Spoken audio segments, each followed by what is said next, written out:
செய்தி. தென்காசி மாவட்டம் கடையம் அருகே நிலத்தகராறில் எம்எல்ஏவின் ஓட்டுநருக்கு அரிவாள் விட்டு விழுந்திருக்கிறது. மனோஜ் பாண்டியனின் உதவியாளர் முருகன் என்பவருக்கு அரிவாள் விட்டு விழுந்திருக்கிறது. அது தொடர்பான அண்மை செய்தியை பார்த்து வருகிறோம்.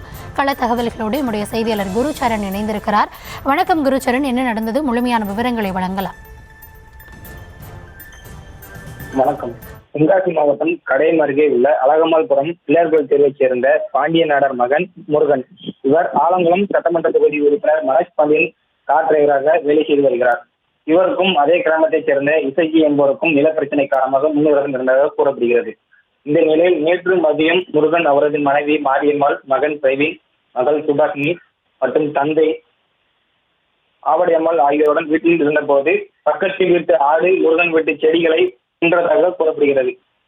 இதனால் முருகன் கட்டிக்கட்டதாகவும் ஆத்திரமடைந்த இசைக்கு அவருடைய சகோதரர் குமார் மற்றும் உறவினர்கள் பராஜ், சங்கரலிங்கம் உட்பட்ட அருவாள் மற்றும் கம்பிகளுடன் தாக்கியதாக கூறப்படுகிறது.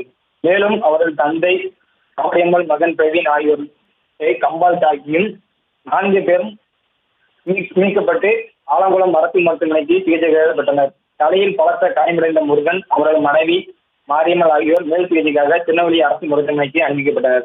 இந்த சம்பவம் குறித்து கடையம் போலீசார் வழக்கு பதிவு செய்து விசாரணை நடத்தி வருகிறது என்பது குறிப்பிடத்தக்கது.